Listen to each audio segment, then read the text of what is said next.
take them in new communities? What are the experiences of those receiving services or products, and what ideas do they have for improving their lives? Where can you find out about available resources? And I know those of you in this room looking for money know how much time you spend trying to answer this question. If we want to achieve bigger impact faster, we need to develop ways to share and organize information and knowledge that will provide the answers to these questions. With better data, nonprofits will get better feedback from the people they're trying to help. Funders will make better decisions based on more reliable evidence of social return. Social entrepreneurs will gain investment insights that can help maximize the impact. And that's why I'm thrilled to have this opportunity tonight with you at SOCAP. I think of it as a much larger dinner table to discuss our work in philanthropy and social investing and to learn from one another. Whether our capital is philanthropic or intended for impact investment, whether our return is purely social or blended, we have at least one common need.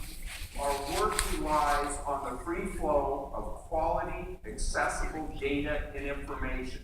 Data and information that will lead to great impact and a better world. So this evening, I'm pleased to announce the launch of a new effort we're supporting in partnership with the William and Flora Hewlett Foundation and the financial firm Liquidnet in achieving this goal: Markets for Good.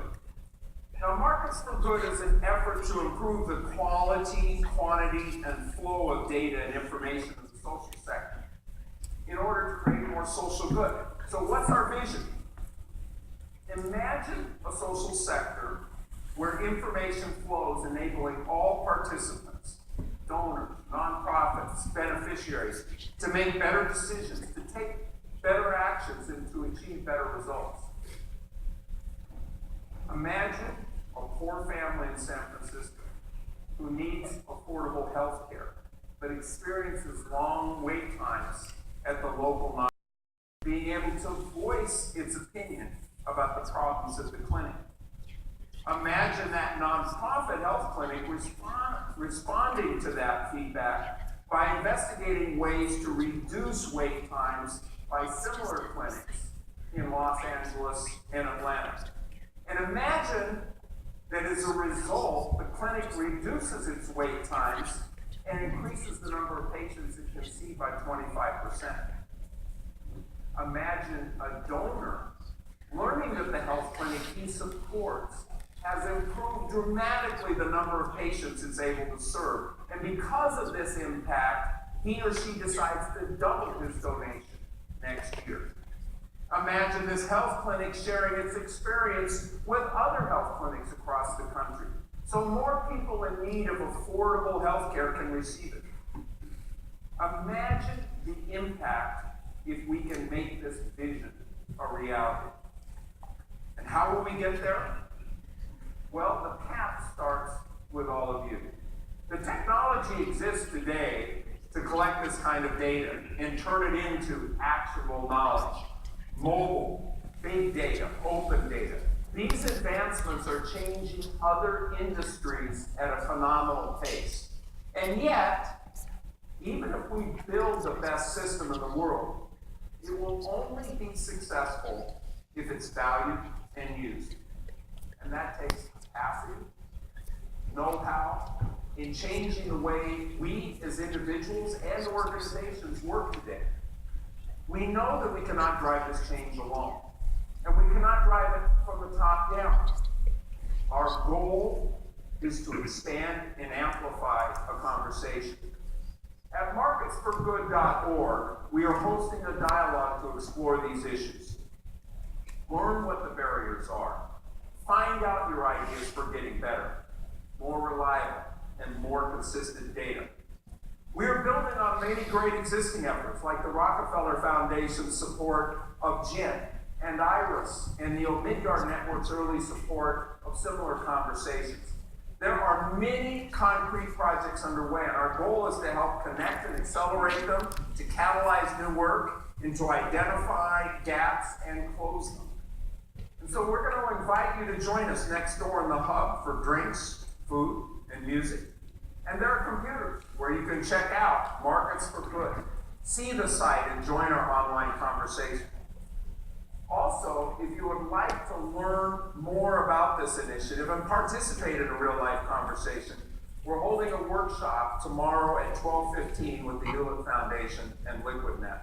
And as I look out over this audience tonight, I am more optimistic than ever about the energy, the passion, and the commitment to change philanthropy in the world for the better. Working together, I know we can build a better tomorrow, starting today. So thank you for being a part of this dialogue.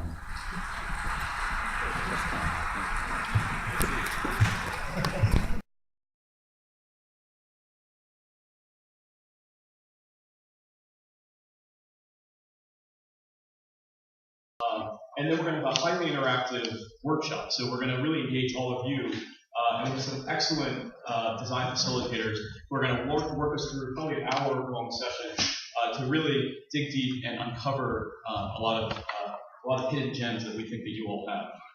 Just a quick show of hands though before we begin. How many people saw Jeff Raikes' keynote last night? Okay, great. Okay, and how many people saw the video? Okay, so how many people want to see the video again? We can play the video. We have a guest from China. Who wants? Okay, we will. 3 minutes. So please bear with us and humor us for 3 minutes because the video provides a really high-level overview, and then we'll try to dig into it a little bit more in depth. There's a few. This laptop is very old at Fort Mason Center, and they don't have volume, so we're going to simultaneously play the volume. So hopefully this works.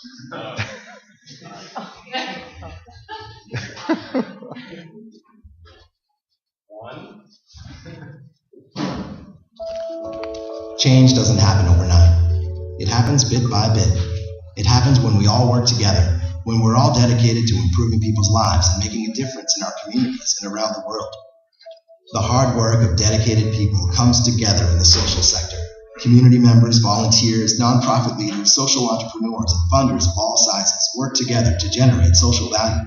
But creating lasting impact is hard, and in an increasingly complex world, it's only getting harder. When a market is successful at generating value, it's often because of dynamic feedback loops, balanced incentives, and the free flow of information which allows for better decision-making. Enabling and supporting this flow is a strong information infrastructure. It's what allows a market to organize the available information and produce the insight needed. But the information infrastructure for the social sector is underdeveloped. People have knowledge about solutions for their communities, but it often goes untapped when feedback isn't heard. Nonprofits and social businesses end up spending too much time searching for the information and money they need to do good work, and don't have a standard way to report progress to the funders. And funders struggle to find the best organizations to support, while not knowing if their dollars are making a strong impact. These are challenges that need real solutions, which is why we've started Markets for Good. By upgrading the social sector's information infrastructure, we can help people make better decisions and deeper connections through the sharing of information. Our vision is to create a dynamic system in which the information that is most critical is more accessible and usable. By improving existing technology protocols, taxonomies, and knowledge platforms, data can be more easily captured and shared. By standardizing the way we report data, information can be exchanged seamlessly, but we know it will take more than a technical upgrade. Real change requires a mindset shift. It requires listening to the people who receive services or volunteer their time. It requires nonprofit and social business leaders committing to collecting and sharing data. It requires openness and transparency, and funders investing with their hearts and their heads. And it requires making the resources available to make it all happen. But just imagine what can be achieved as a result. Envision a social sector powered by information, where we work smarter, putting resources to better use, where individuals and communities have a stronger voice, where programs are more innovative and have even greater results. We've seen the success in other markets when information is more accessible and usable. The time is right to make this happen in the social sector. We have billions of people, millions of organizations, and trillions of dollars dedicated to social good. It's time for the work of good to work better than ever before. Join us as together we seek to build Markets for Good.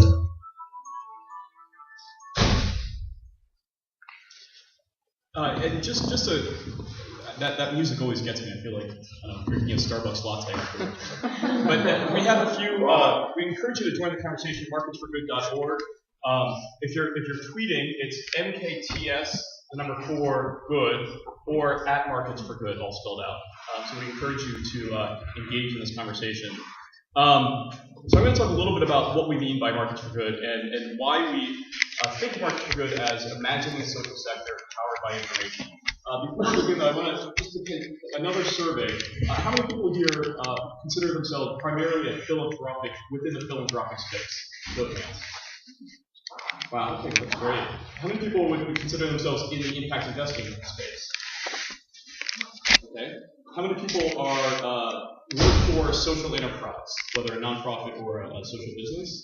And then how many people are funders, whether a donor or an impact investor?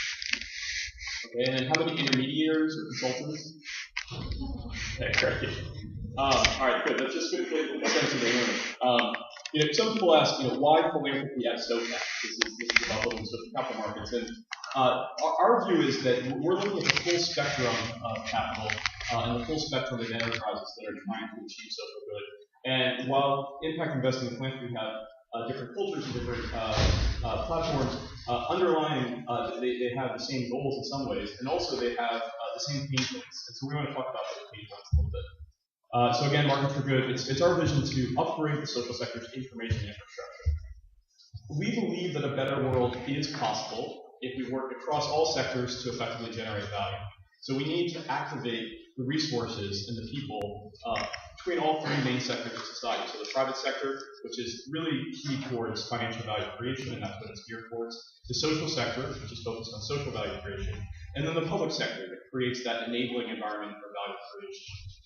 The regulatory infrastructure, the rule of law, the kind of basic social safety net, and all those kind of programs that facilitate the value creation of the other two sectors. One just quick point on this slide. Many people spend their whole careers in one sector, either working in the public sector or working in the private sector or working in the social sector. And increasingly we see more people who spend some part of their careers in two sectors, who understand the cultures and the language and the incentives and the pressures of maybe two sectors. But we have very few people that are what I would call trilingual and that are able to communicate across all three sectors. And I think that in an increasingly complex world, and the challenges we face are increasingly complex, we need people that understand how these different sectors operate, how they interact, what are the points of collaboration, what are the points of separation, and then what are the general culture of each sector so we can better communicate across these sectors. Markets facilitate value creation. This is a very basic premise, and we believe that there's a range of value that can be created. There's also a spectrum of markets. So on one hand, we have the private sector that's really good at financial value creation when it's working well, when it's working effectively. On the other hand, we have the social sector, which is really good at social value creation. And again, we have the public sector underneath that creates that enabling environment for the other two sectors to facilitate that value creation. In between, of course, we have impact investing markets. And so we don't think about these as, these aren't clear divisions along the way. We think of it as a spectrum and not trying to put people in different boxes, but thinking about the full portfolio of assets we have, and how do we leverage that full portfolio of assets? So how do we leverage completely financially focused enterprises? How do we leverage completely socially focused enterprises? And then how do we leverage those enterprises that are across that spectrum? So there's two types of actors in the marketplace, obviously, investors and enterprises. And there's a spectrum of investors here. This is just a way to capture what are the different motivations and intentionalities of the different types of investors. So on the one hand, in the financial investment market, we have investors who have an intentionality of just financial value creation. On the other hand, we have philanthropists and impact investors who come at it, approach it with a social intentionality.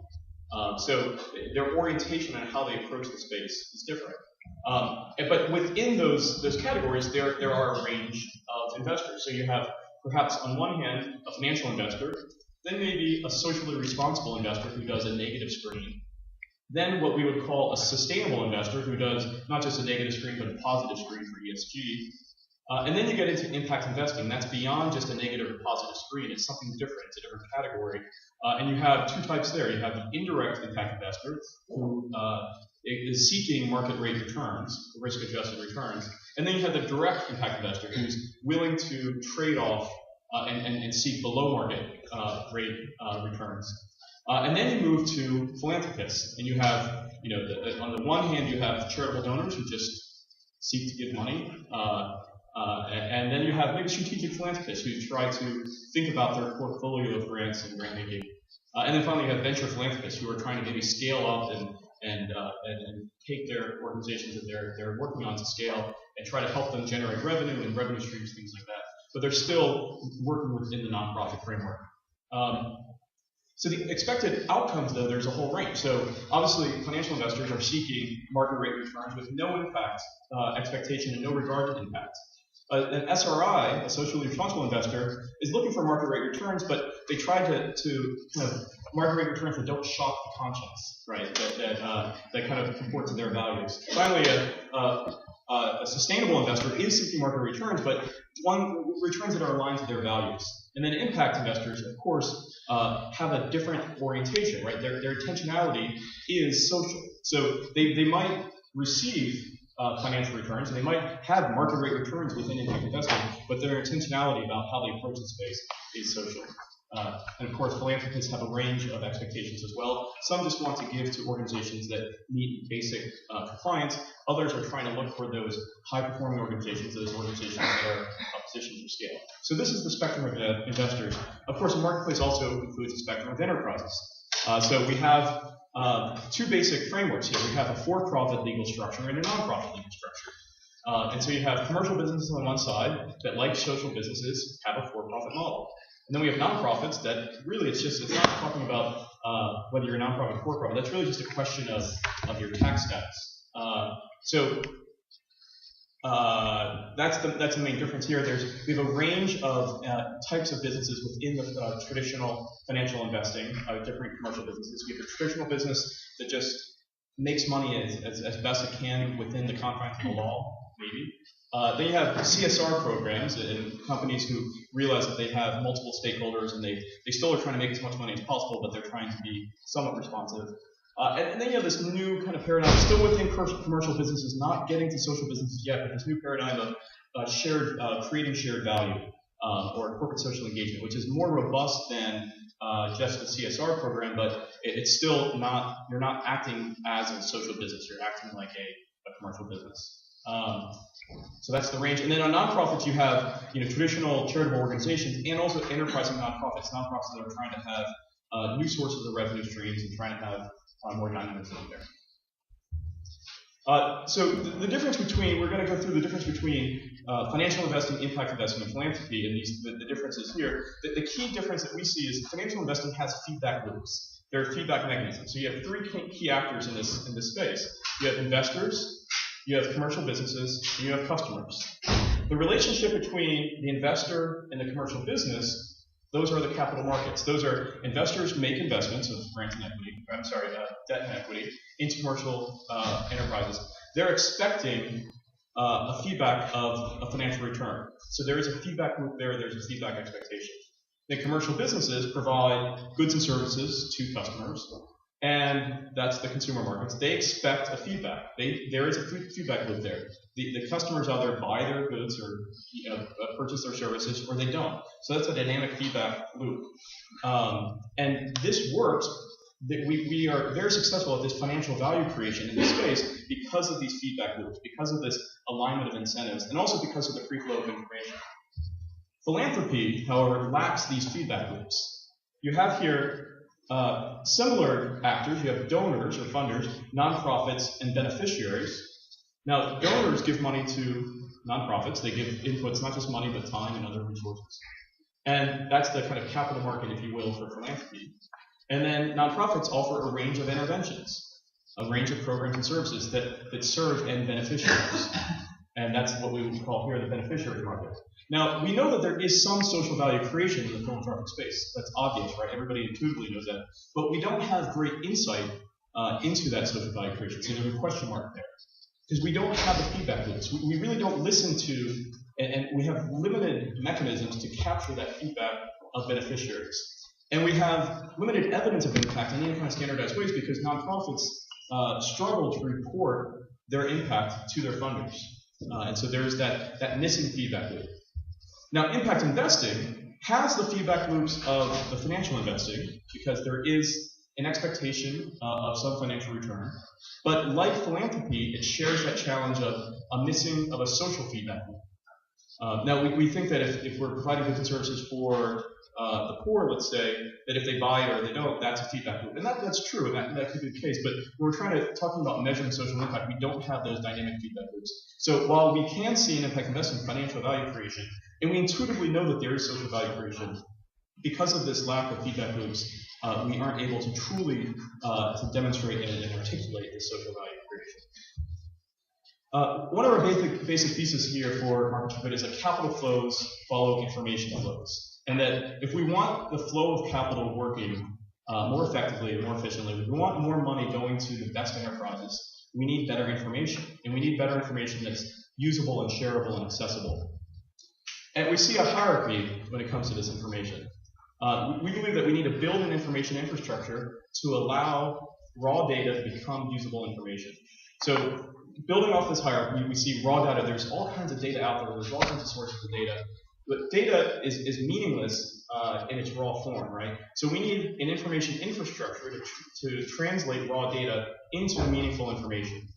And then we need knowledge platforms to take that meaningful information and translate it into knowledge that can then be used by actors to have insight and to make better decisions. And actors throughout the ecosystem, so not just funders, but we want social businesses and nonprofits to be making better decisions, to be making decisions based off of reliable data and meaningful information. And we want end consumers and end beneficiaries to be also making better decisions and have better insight, have better access to knowledge. So building out the information infrastructure is not just about how do we empower funders with more information, but how do we empower all of the actors in the ecosystem, in the social sector, with the tools they need, with the information they need to make better decisions. And we think that better decisions will lead to greater social impact. So now I'm going to turn it over to, I have one more slide. Okay. So when we're talking about an information infrastructure, and this slide actually gets at the heart of what we're trying to accomplish with Market for Good. So we have, again, the three spectrum here of market: financial investing, impact investing, and philanthropy. Financial investing, as you see here, has a very robust, developed infrastructure that facilitates the flow of information and therefore facilitates the flow of capital. And this sector, which is not perfect, and there's a whole reason why we have a social sector because of the market failings in the financial sector, but this sector, though, is really good at financial value creation because it has an enabling flow of information. Philanthropy has an underdeveloped infrastructure. It has an underdeveloped infrastructure for how information flows throughout it. We have lots of data all over the place, but it's disconnected. There's not the connective tissue that can turn that data into meaningful information so that the actors in the system can make better decisions. So what we need is a more robust information infrastructure that will enable the flow of data, that will then enable the flow of capital, and not just the flow of capital, but it's also how do we have more impactful interventions, how do we have beneficiaries with a voice. Now, impact investing has a shared infrastructure with financial investing for measuring financial value creation, and that's something that they share. And we don't need to recreate the wheel there. There's already tools to measure financial impact. Philanthropy and impact investing have a common pain point in measuring and reporting on social impact. So we don't think that we need a separate infrastructure for philanthropy and impact investing to measure social performance and to report on social performance. That we can share these two infrastructures, so we can create a common infrastructure. So that's why Hewlett Foundation and the Gates Foundation are here at SOCAP, and the folks from Hewlett and Gates are representing their philanthropy approach and their philanthropy practices at SOCAP, because we think that we can't just think of this as impact investing or philanthropy, but these are common challenges across the spectrum of capital. So we need to have better information to help empower people to make better decisions. Okay, so now with that, I'm going to turn it over to my colleague. Thanks, Brian. So I'll just expand a little bit on what Brian's just been talking about. And one aspect of the work that we've all been doing together is trying to better understand the types of information that we think are necessary for both sectors, for philanthropic actors in the philanthropic markets and actors in the impact investing space, to make better decisions. And one way that we've gone about trying to understand what kind of information is out there and what kind of information might be needed is in looking at what kinds of information is currently available in the financial market. These are hard to see, by the way, and I'll note that I think the slides are on our website. But They will be.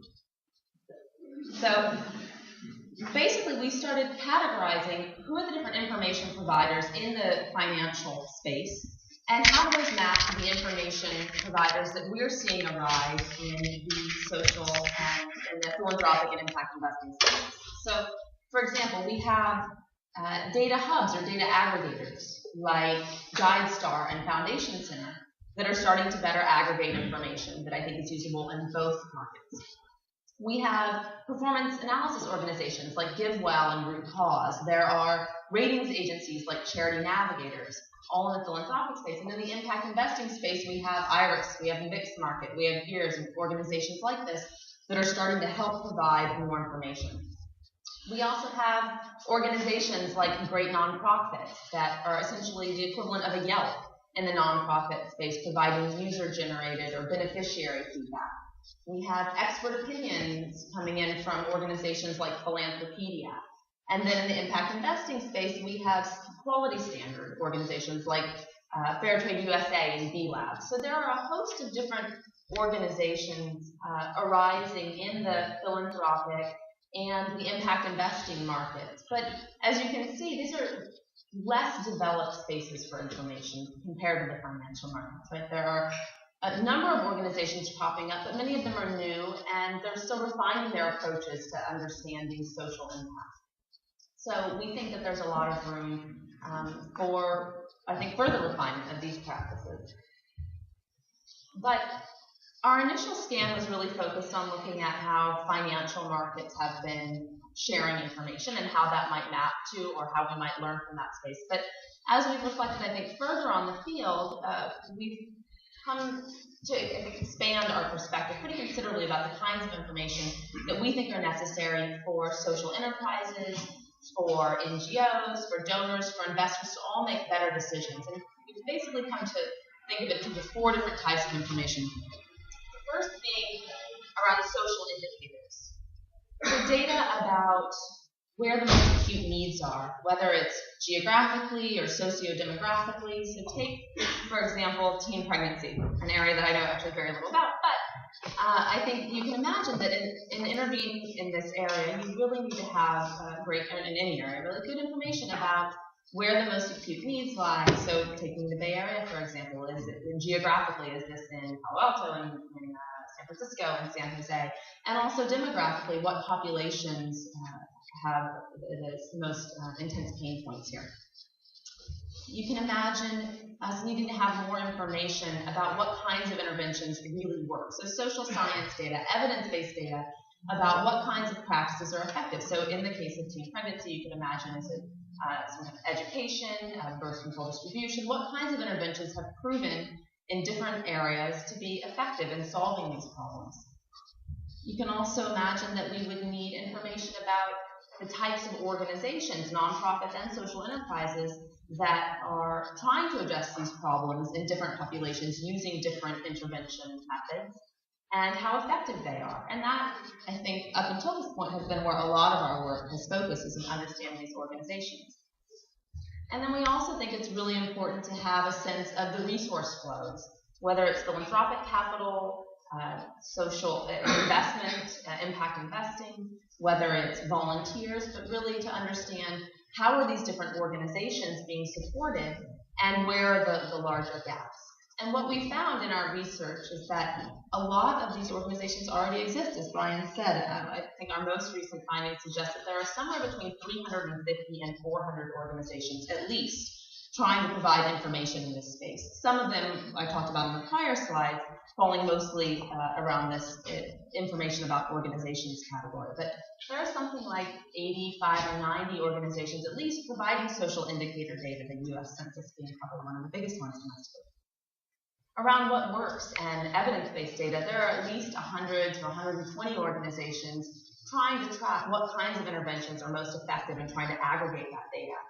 In terms of knowledge platforms about what kinds of organizations are out there and which ones are more effective, there are somewhere between 150 and 200 organizations at least doing this.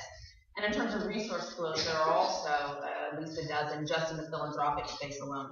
So there is a lot of data out there, I think, to Brian's earlier point about the data hierarchy. There's a lot of data out there, but it's not integrated in a way that's easily accessible, that's user-friendly, that we're able to aggregate and combine in different ways to really yield knowledge and insight that can improve the field. And so that's what a lot of this initiative has been about, is thinking about trying to improve what we've been calling the knowledge infrastructure. Taking a lot of the data that right now is really fragmented, hard to access, and trying to put in place some infrastructure to make this data more accessible and easier to gain insights from. So things like classifications, taxonomies, common language, so that we're able to refer to the same issue areas in the same way, and that data can better map together, or the same geographies in the same way, because right now everyone is tagging information, I think, very differently.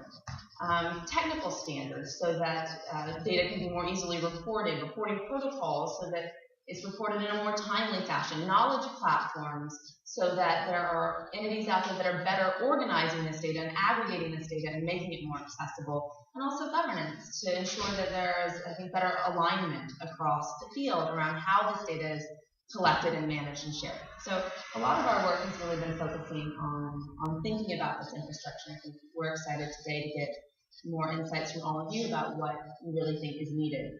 But before that, I'm going to quickly turn it over to Victoria, who's going to talk, I think, in a more relatable fashion about Maybe, we'll see. So I'm going to take just a couple more minutes of your time. And there are chairs up in the front and on the side if anybody in the back wants to actually sit down.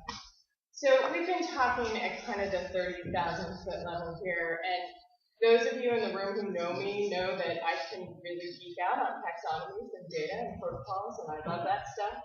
But, you know, this is ultimately about people. We can build the best system and the best infrastructure in the world, and unless people put data in and take data out and use it and make good decisions based on it, this really isn't going to matter. So this is going to take a lot of organizational culture change, right? It's going to take capacity building. It's going to take know-how. It's going to take incentives. What are the incentives to make anyone do this and add this to the work that they already are doing?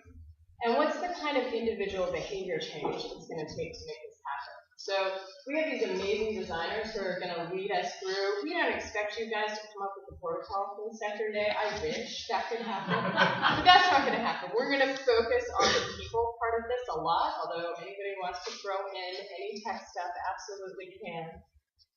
But, you know, when we go through that exercise, I'd love it if you all think about all the many hats you wear when you come to this work. So I've been in the nonprofit and philanthropic sector for almost 20 years. And there's a lot of reasons why I think this is really important for our work. And at the Gates Foundation, there are many, many reasons why I want to see this happen. But one of the things that really keeps me grounded in this and keeps me motivated is actually more personal. So I'm going to share with you a personal story as we move into this. And I think that many of you probably have similar or relatable stories. So 7 years ago, my father-in-law died, and he was 86, amazing man, and had an incredible life, and he had struggled with Parkinson's for 14 years, valiantly with Parkinson's. And one of my tasks in the first few days after that, you know there's many tasks, as many of you know, was to figure out where donations should go to, right? And at the time, I worked for this place called Venture Philanthropy Partners, and my job was about picking the highest performing nonprofit organizations in the whole world that saved the universe and really had demonstrable great results that were accountable. And, you know, everybody, we were looking for something about Parkinson's, right? And I had a couple of days. I had no idea where where to start. And I've been in the sector long enough that overhead didn't do it for me. That wasn't going to work. So in the end, I picked the Michael J. Fox Foundation because it was Michael J. Fox. So that was what I did. And there were a lot of generous friends in our family, and over $10,000 went to the Michael J. Fox Foundation. And I thought, did I really do my job that well? It related to this, and so I think we all have our roles, and we told everybody earlier, but we all give our time, we give our money, we give it our jobs. We all are recipients of services in many ways, our schools, our products, all kinds of things, actually services that we refer people to. So this is really important for all of our whole lives. And so just bring those many hats with you as you walk through these exercises and help us build this, And I encourage you to go to Markets for Good. This is going to be a long conversation, lots of ways to contribute, but we're really excited to have you guys in real life today. So thanks for participating.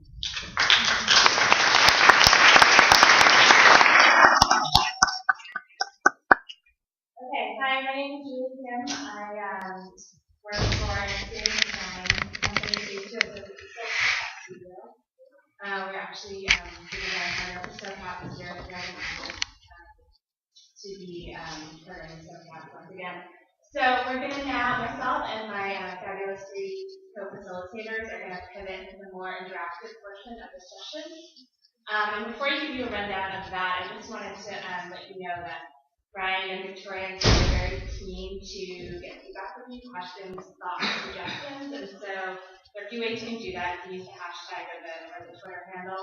We also just have several index cards up here, so at any time during the next hour you have a thought or question or suggestion that arises, just come and jot it down here. So the exercise that we are going to go through is sort of two prompts. The overall goal is for all of us to get into the mindset of the end users of whatever this knowledge infrastructure, platform, or service ends up being. And so by end users, which sounds sort of technical and wonky, at the end of the day, we're all human beings. We're all going to use the system and benefit from it in some way. And so the idea here is a personas workshop, in design speak, where we'll break up into 4 groups. Each group is organized around a particular persona. And those personas are, we have Paula, the health nonprofit executive. We have Danny in this room over here. That's going to be facilitated by my colleague Radhika. And Danny is the CEO of a social business. Over here, behind the presenters, we have Maria, who's a health clinic beneficiary. And then just through this doorway in this back room, we have Carl, who is an impact investor.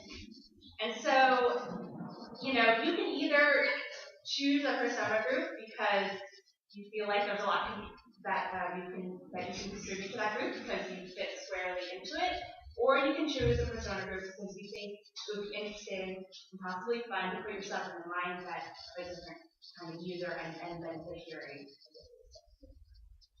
So again, I think the outcome and the goal for today is really to come out with some understanding for these folks about user and human needs, how we might use the system, benefit from it, populate it, what are our needs, our data and points that can serve as the foundation for the design of the infrastructure. So really based in human understanding and needs. Is that clear? Okay, great. So the next, everybody just, again, Paula, Danny, Maria, and Carl, if everybody could just go to the area where you're interested in participating. Okay. And we just have one question. Just one more time. Yeah. Rather than their name. Yeah. Health nonprofit executive. Yeah. Social, CEO of social business. Health clinic beneficiary. And then through the room is impact assessment.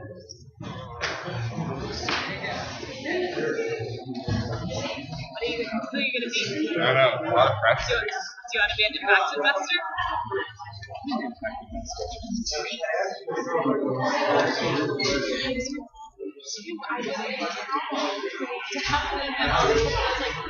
Good, I'm glad you found it.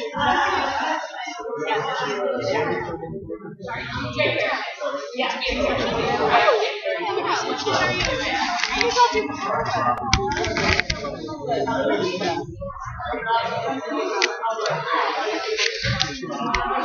So we sit in these chairs, or we sit in this I feel like huddle around, maybe. Huddle? Yeah, we can turn as many chairs as we can inwards. What are the variables?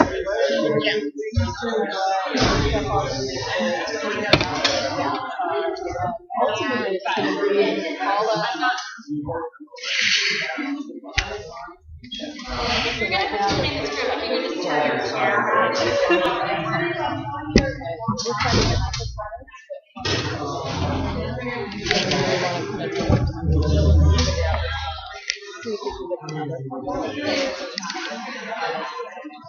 We don't want to build a clock. Nice to meet you.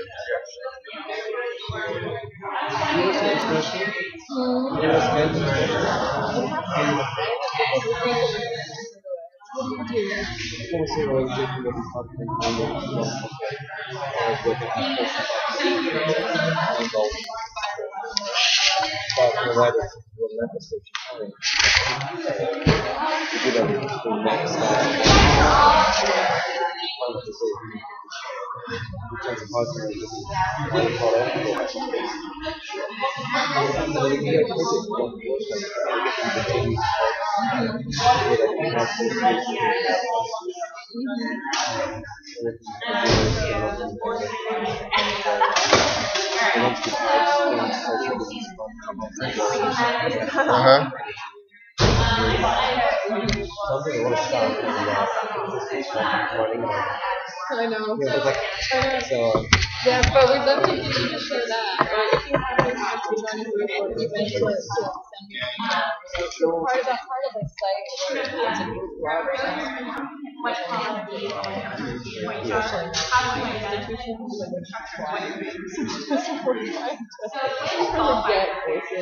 Any issues with this? We could change it or add this. How would it benefit? Why would it be? Why would it be? She's this organization. There's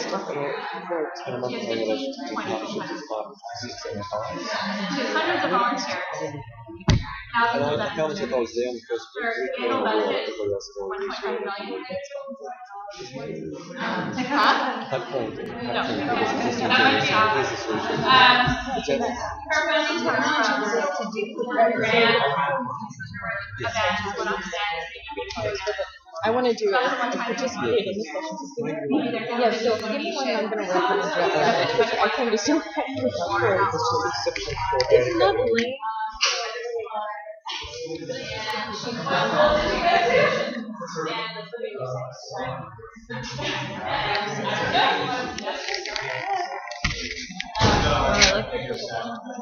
You're based in London? Based in LA. Oh, you're based in LA.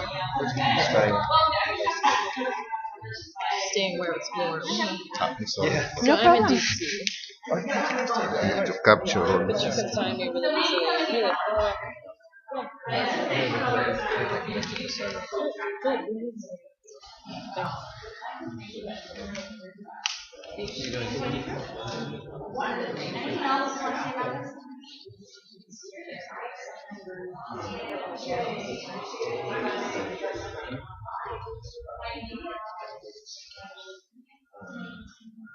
So for me, that's me. She had any so this is the piece like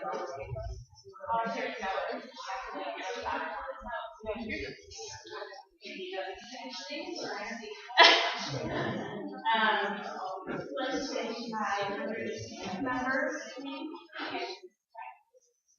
So when you think about, I was talking about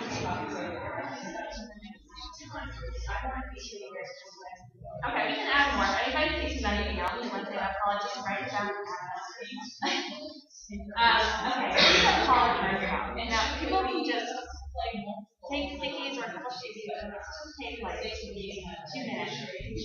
What information? So I can use it as an example. How many people are benefiting from programs and services quarterly and annually? What their period of information. So everyone just take a moment to write down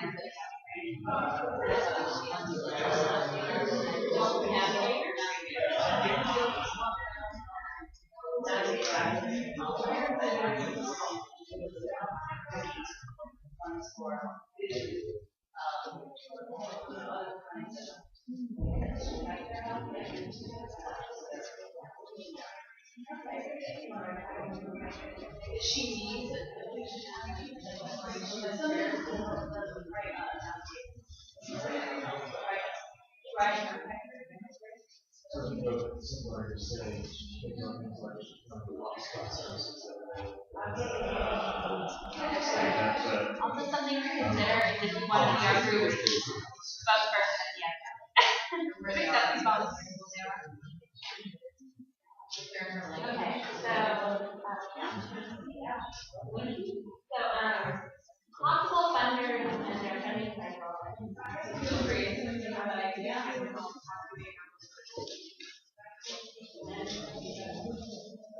What is she doing for beneficiaries? What types of programs? Go ahead, you can figure it out. Okay. So our current services meeting current client needs and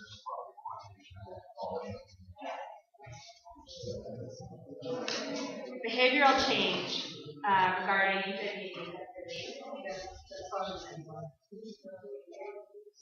how many people change practices from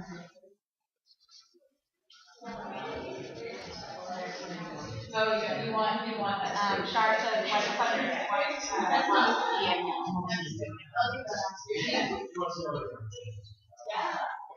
well, you know, that's my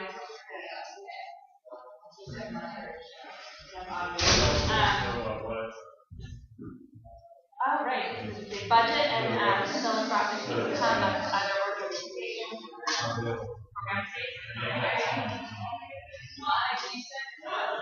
Something about, I don't think you want to know how much it's going to cost to what is free is what nonprofits are doing in other states and towns. Road, how does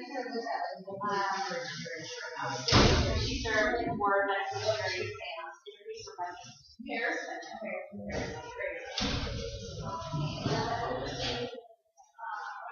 Gains and tax rates by professional expertise. So, again, we'll see government appropriations and staff performance. Okay. Let's move on to let's move on. Let's move down here. So all of current information. I'm going to say how is she not she doesn't have the right foundations, the right kind of information at this time. Not that I believe that this information she can't access information and not for the reason. She has to wait for somebody on her organization or her board to generate. Once you have to wait for one of her 15 employees to find the time. But she has a meeting on lunch tomorrow. She's frustrated. So I thought that let's take a minute. Maybe people just come up and read them aloud.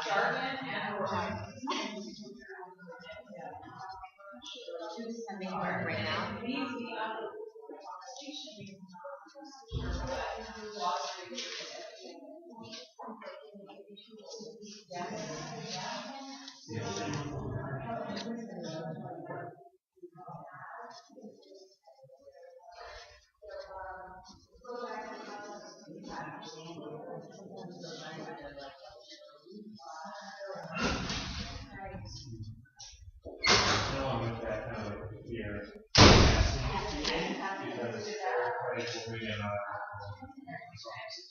According to grant administrators, well, I think it's year two of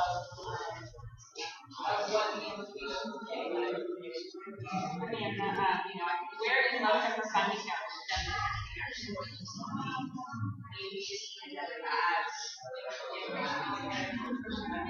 It's difficult for her to decide how to allocate her limited.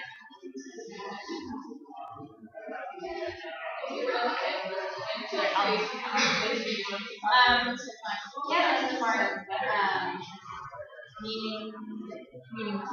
meaningfully against her peers.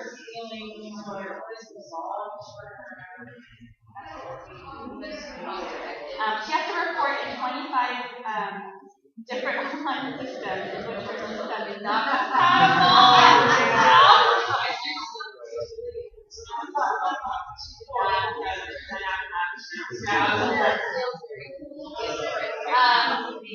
collaborative spirit, meaning other teams in her area are lacking. Ability to make decisions. Not afford to hire and evaluate.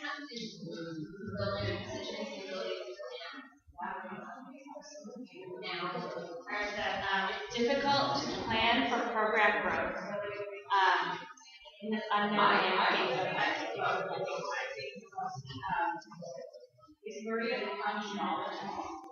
Okay. Let's move on over here. So, maybe doesn't take time, but what does better access?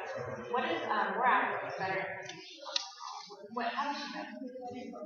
And how can she contribute to it? How can she add to this knowledge commons infrastructure platform? So I see she has the ability for if she wanted to find something on. Why is that? Whether there's others who want to more specific about budget. we're going to see. So it's what should I want?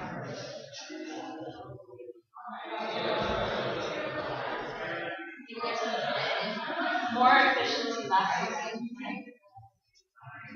Having more access, better.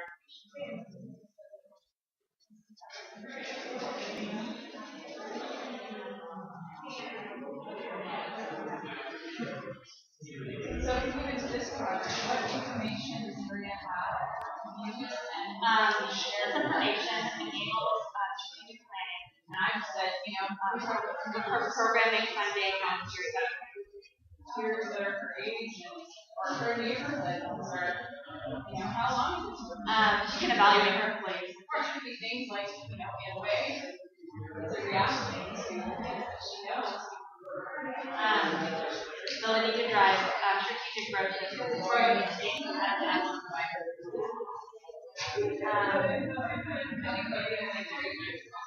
leverage messaging. I don't know about the value of our organizations or have more that whether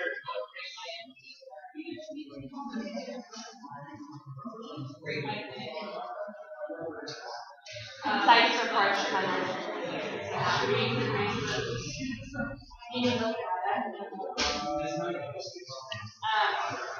less time searching, more time implementing programs. Failure and success.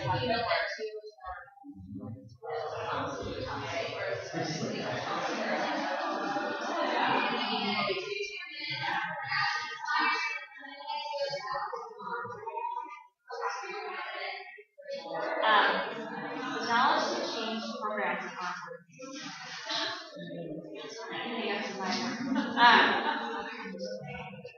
Information. She has information on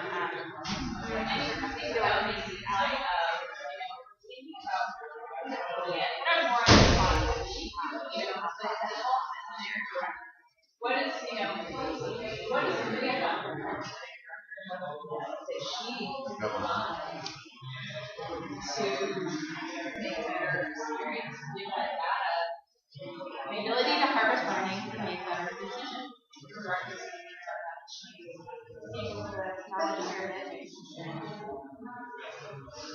She can offer up good work. What are they trying to do? She's already gotten all the way down to lessons learned. Happening out off, I probably shouldn't be very reliable feedback. Right. Job description. Right. So it's anything in the I mean, you think of this more as formatted for data. Types of data that timeline driven. Again, this is a whole lot. Like, you like the memory out of these.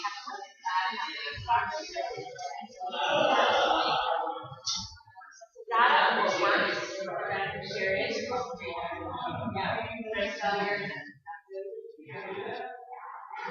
Information on gaps in services for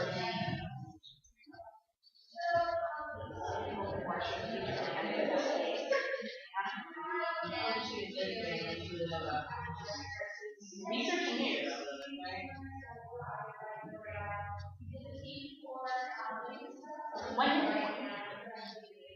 Anything else you want to add up to this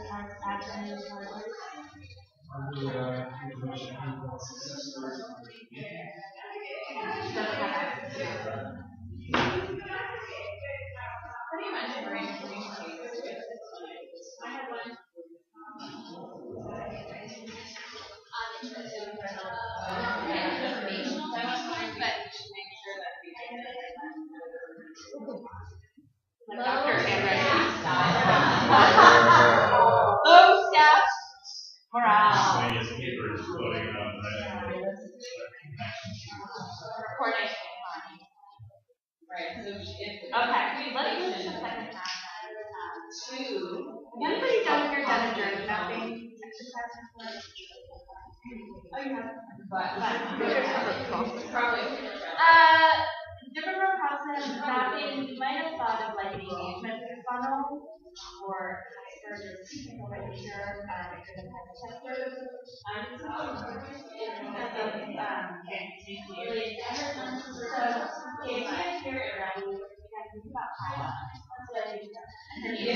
priority, how to do that. And we're just kind of knowing all of that after so we're going to ask ourselves, Maria is an interesting person. She sort of laid the plan. Now that she's translated to understand how she was blending point and this. So the journey is well. My first part, she's unaware. Is we do this information comment. Let's just start thinking as who is aware? We do it. How do you become aware? She knows there. She's aware. She knows that what gets her, what comes her, whether it's personally or on the organization, looking through her. What then can we know that she could be a lighter is she's connected to this engagement and one where she's not only including information. Also sharing that now what actually represents the service to others. So we asked them questions so that can help you understand. So let's just start. So here's the if we said Maria. So she's totally aware. What how she is. How did she become aware? Yeah, write it down. You do the same action. Which is showing for me. Yeah, I agree. Yeah. The same thing, let's just put it in.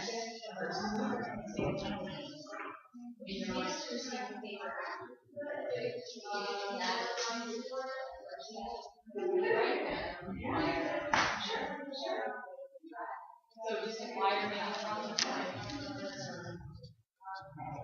So Thunder asks, I'm not quite sure you're trying to understand. Is it aware of her problem or aware of Driver is the source. She showed up at a board meeting.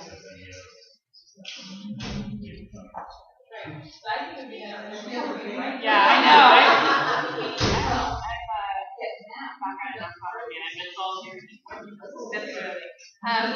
Nonprofit Oh, now I'm having E.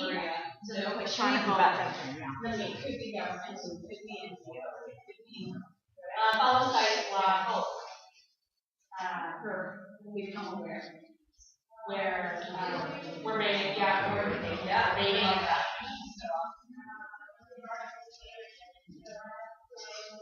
This is our last Friday meeting.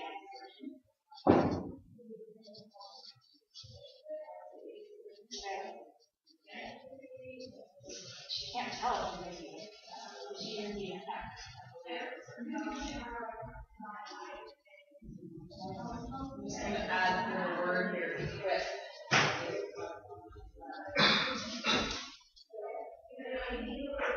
She can't afford all of her programs, so she needs to make a decision about.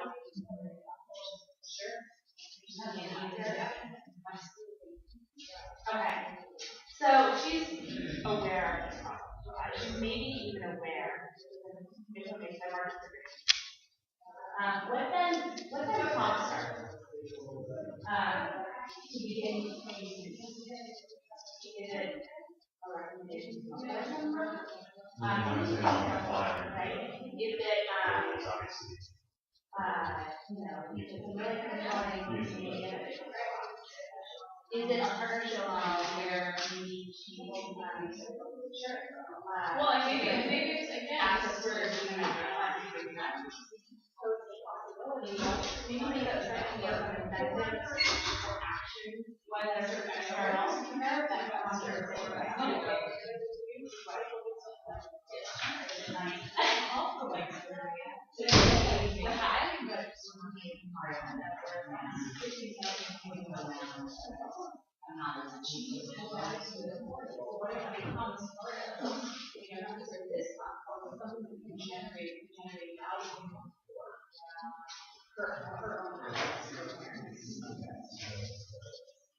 so if you move along spectrum now, let's see what we know. Potential and this study, what prompts her to begin here?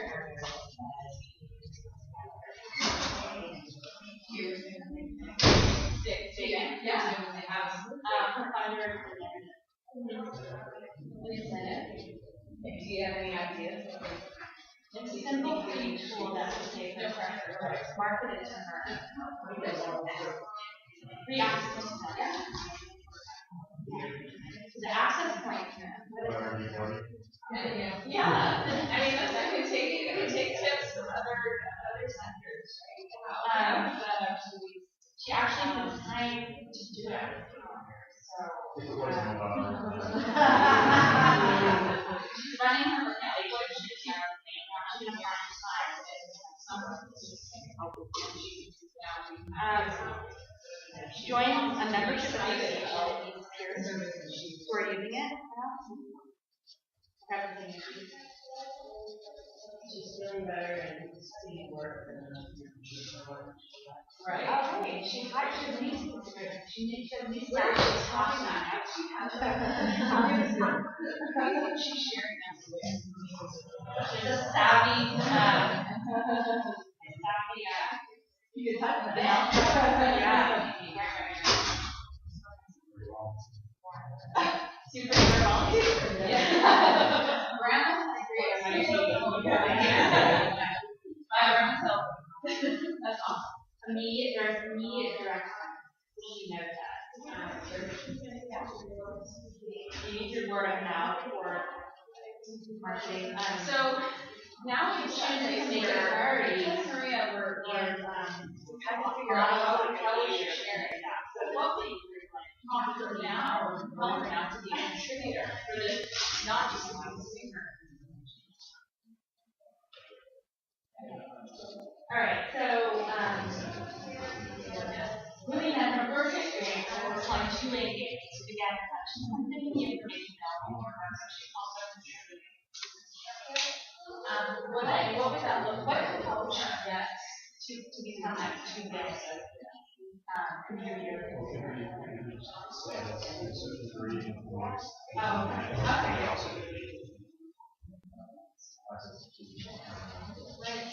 What's the incentive that comes from this? System and user relevant. And that's when you come back to responding to what we think shares about which different customized. Good marketing.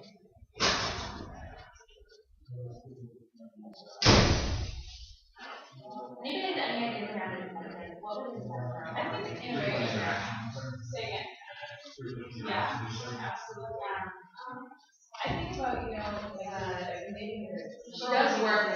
She does work, but not she's like, again, I know. That's like she was she wants I know.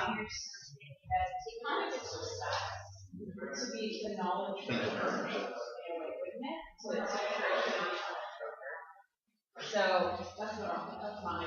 She is, she has a positive learning process in her first, second, or second attempt on systemic. This is a great one. She can highlight her organization online. So she uses this benefit from it. Now she can broadcast that out being right.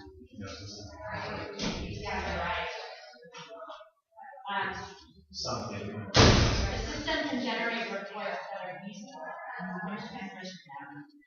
So there's a report. If we're thinking Maria doesn't have that global web access, more relevant data from other institutions. So she's getting back. How would she get that? You're missing this point of data. We have that. Thank you for sharing yours. If we know her communication for now by phone, and the communication not. It's integrated into communication. Yeah, Instagram. If there's so you don't have to enter it in the system and then do it somewhere else to generate your.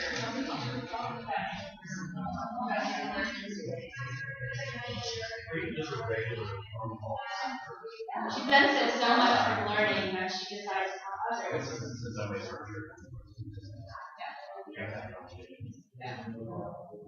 Security from competitors. I love it. Understand they actually have competitors. Okay, but complaint.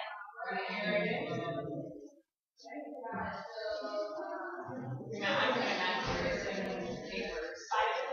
Is there something that she has to fill out in forms that actually the funders they are learning which may be time of days of entry interaction.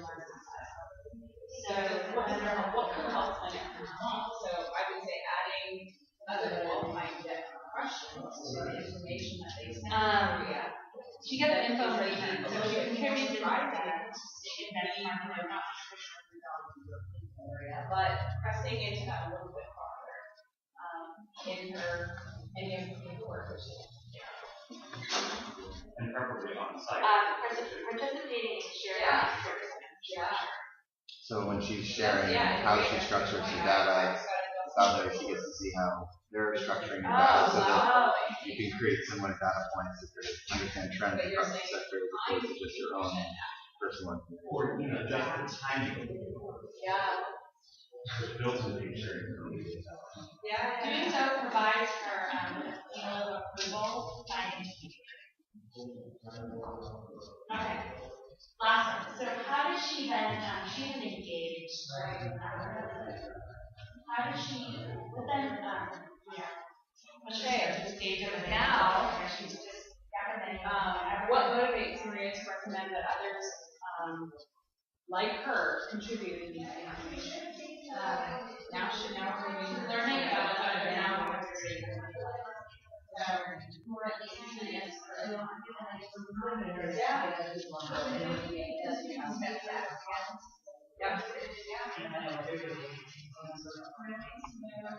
I think of the memory of the time of it works. So the last time was due to the financial advice.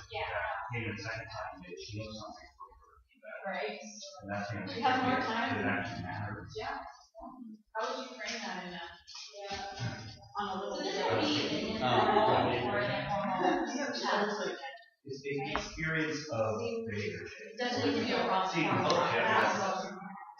Yeah. Witness to the results. Yeah. It makes grant reporting easier.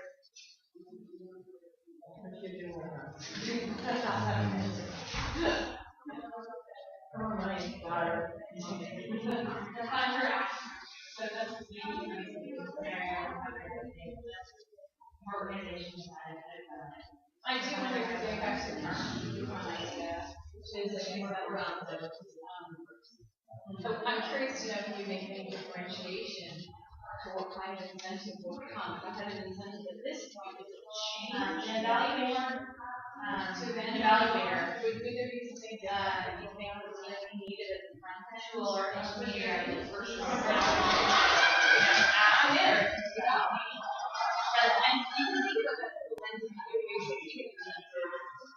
Once I'm already a member, like think of how disappointed you are when you don't actually get member benefits. Right from the time that it's also first time, more money, and then you get nothing else that triggers to the end of being committed, right? And you watch all your friends and your people, like everybody's business. It transformed her work and her life. That's when you're really sober about it, when you're like, wow. And think about your experience again. What makes you stay committed and loyal? Rewarded by donors, and then cash return. You what? I really did. Over time, it transforms the way organizations practice relations and where she gets involved meeting, experts. Not as kind of like just knowing a friend is really celebrate it in this space. So she suddenly gets included in it. So we have just 5 minutes left. Can somebody volunteer to be our spokesperson? I don't know that we're really fine to do that anyway, but it's okay. It's really good. Okay, here, I'll tell you what's involved. Really, she's like, Okay, it's really 2 minutes. So it's to make sure who is your who's our the executive director. What did your group find interesting? What did your group find timely? And what is your biggest takeaway about the users and why? somebody want to volunteer. Okay, let's fill it. Okay. So make these let's fill it out. So So I'm going to tell you exactly. You're going to give me all feedback on me. This is just great. What we talked about. Yeah, these are notes. I'm going to figure it out so that I can do you can add in what did I'll make sure you go.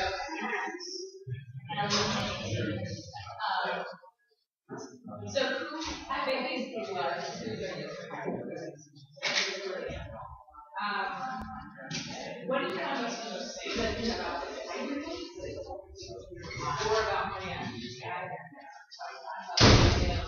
I have to do the question called nonprofit. When your funders, the whole world, funders didn't ask for that, in the new world, they're not appreciative of that.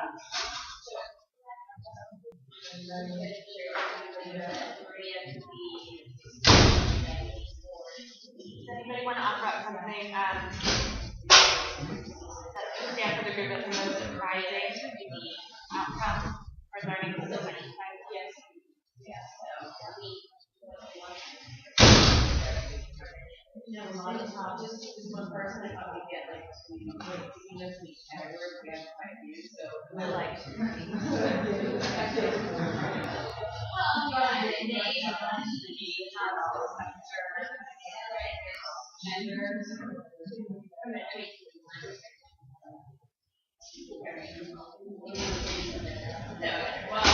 that's what we create for So are you saying you're trying to provide like a sheer magnitude of issues you could provide reporting?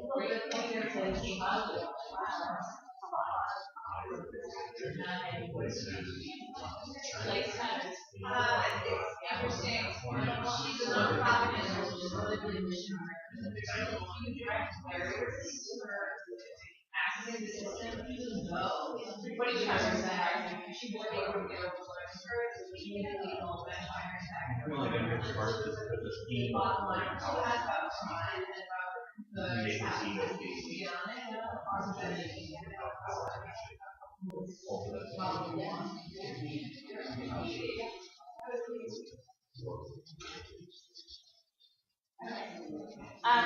is the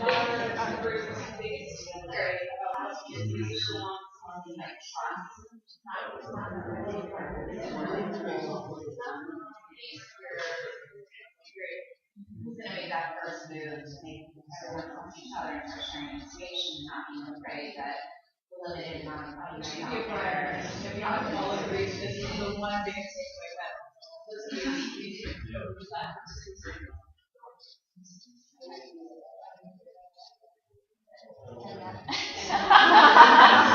In the next 30 seconds.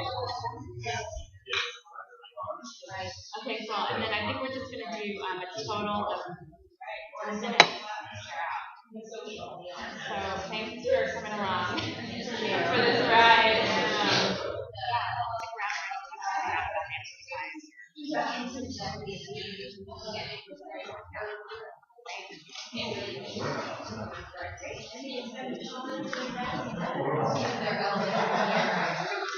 Oh, really?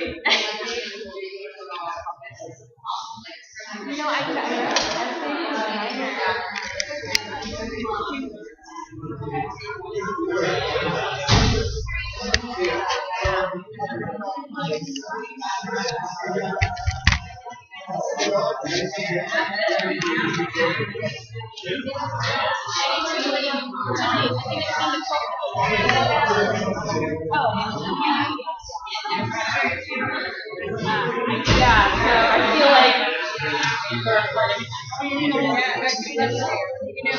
I can't respond. I'm really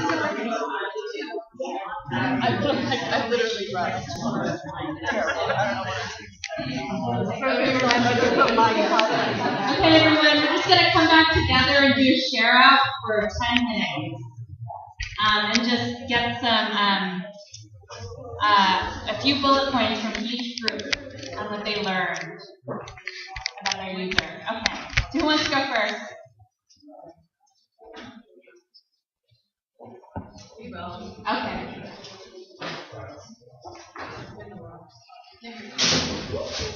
Hi, my name is Kara, and I'm a designer, and we worked on Maria. And Maria was the health clinic beneficiary. And the thing that our group found most interesting about her was what it prompted in us, because she's 65, and she doesn't have any access to the interwebs. And it's funny because in our minds, or maybe my mind, we thought that she would probably not have online access. So what does the information upgrade look like for someone like Maria to have that actual access to information in order to contribute to it and be a participant in it? Most surprising is the second card, sorry. The theme of empowerment.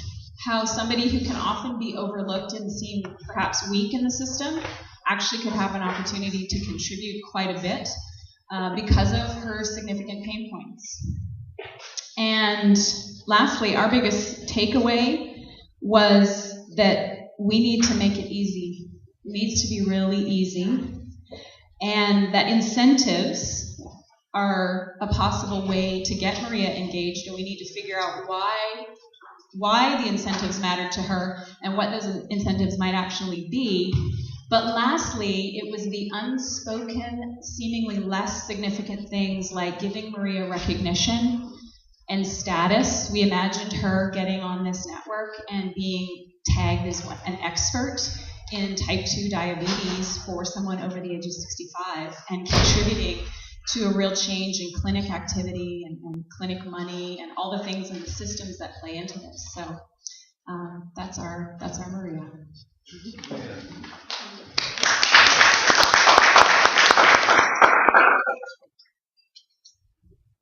Okay.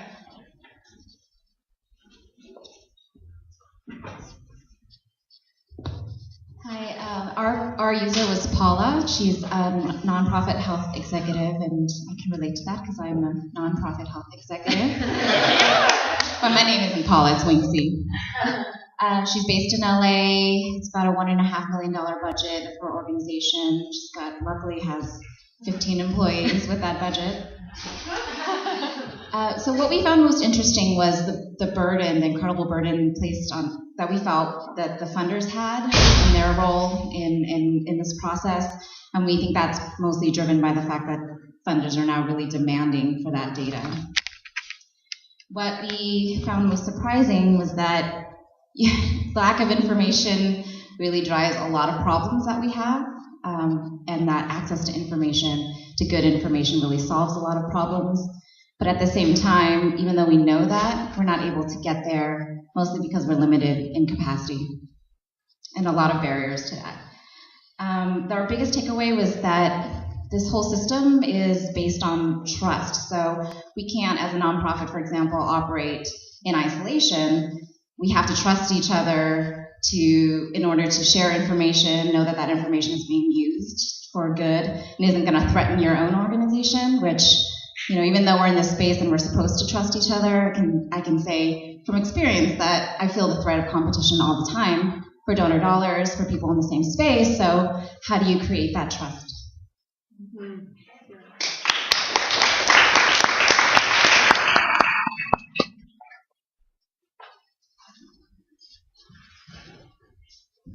Hi, I'm David Bank with Impact IQ, and our guy was Carl. He's a basic baby boomer white guy, a social investor, social impact investor. He was in the Peace Corps earlier in his life, and he's sort of returning to his roots. But he was successful in his business career, and now he's trying to turn this to impact investing. In his earlier career, he thought he had to hold all the info closely. He basically thought he knew everything he needed to know. And he's had some real eye-openers in impact investing, and he realizes, in fact, that it's much tougher than he realized, and he doesn't actually know enough to be successful. And he actually lost his shirt in a bunch of investments. And he's, but he believes in the impact still, so he wants to make it work. So the interesting thing is that, the surprising thing is that he figures out how to start to overcome this kind of, everything he was always taught, that he should just hold it close, that you don't want your competitors to know what you're up to, you don't want to release any results, any returns, then he starts to find that if he actually starts sharing with both other investors, but also understanding the points of view of the beneficiaries, or the customers, or the clients, or that he actually gets intelligence that helps him be more successful. And so we thought the biggest takeaway was, what are the incentives that sort of start that process? Because the assumption is that once that gets rolling, that there's some positive feedback for that. But how do you get that started? So we thought about things like the more you share, the more you get, and that could be the analogy was like in Dropbox, if you recommend other people, then you get more space in your Dropbox. But we don't quite know what the analogy for that is. But some kind of incentives where there's sort of positive returns then for sharing more.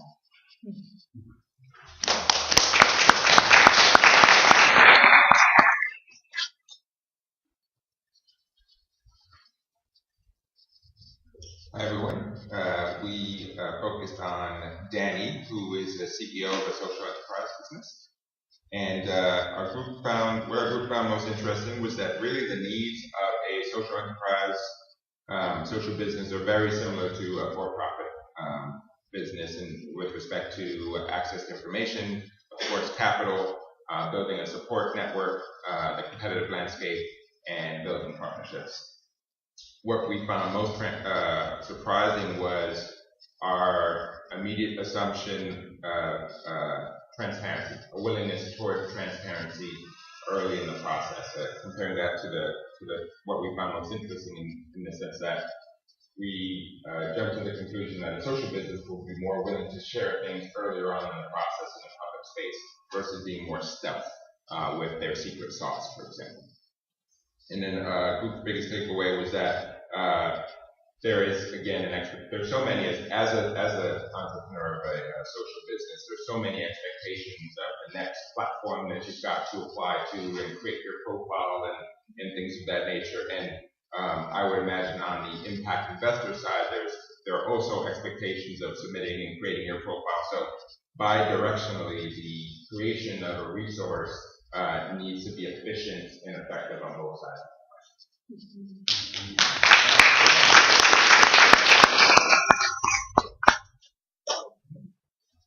Okay, well, that's it. Thanks so much. Oh, do you want to say something? I just want to say a few quick words. I want to thank all of you for coming and participating in this workshop. This was enormously helpful for us to begin to solicit feedback and crowdsource ideas about what it will really take to build out our Market for Good vision. We have a vision that's very rough right now, but we know that it's going to take a technical upgrade to the infrastructure, but it's also going to take a culture change. It's going to take a mindset change. So I think that the work that we did here today is going to be really helpful to begin to understand what's the culture change that we need to understand of all the actors. When we talk about data, when we talk about information, sometimes it sounds jargony, sometimes it sounds wonky, but when we talk about data, we're really talking about agency, and we're really talking about empowerment. So it's not technical, it's about the end user. It's about how people make decisions, whether they are a nonprofit executive, a social business CEO, an end beneficiary, or an impact investor, or a traditional philanthropist. They need agency, and they need a voice, and they need empowerment. And we believe that data, not just raw data, but meaningful information, can help them make better decisions that will ultimately lead to better impact across the spectrum of capital, not just impact investing, not just philanthropy, looking at how do we activate and leverage all the capital and all the enterprises out there. So thank you all so much for contributing today. We hope you continue to join this conversation. Markets for Good is going to be an ongoing campaign for the next 1 to 2 years. So marketsforgood.org, @marketsforgood, and #marketsforgood. And one thing we will commit, we will put up the slides from earlier on the website, and we will capture all the things we did today. I know people are taking a lot of photos. We're going to capture this in some format and share it on the website as well, so you'll have that as well. One quick thing. Yeah. So I know we talked at you a lot, and then we kind of took your brains dry. And we didn't give you a chance to ask us questions. And I know a lot of people in the room may want to know more about Markets for Good. What are we trying to do? What is it? What does it mean? How do you intersect? Nobody really used the index cards. Markets for Good, there's an address on the site. Right. We'll all get it. It'll come in both ways. But any questions, anything you want to, anything we didn't cover in this session, really, feel free to contact us. It's a conversation, it's a dialogue, it's going to be two-way. We're very cognizant of the fact that all companies do philanthropy. We don't want to see a top-down approach. We want to do a lot of conversation that we're just facilitating. So just a quick round of applause for our phenomenal design facilitators. Thank you very much.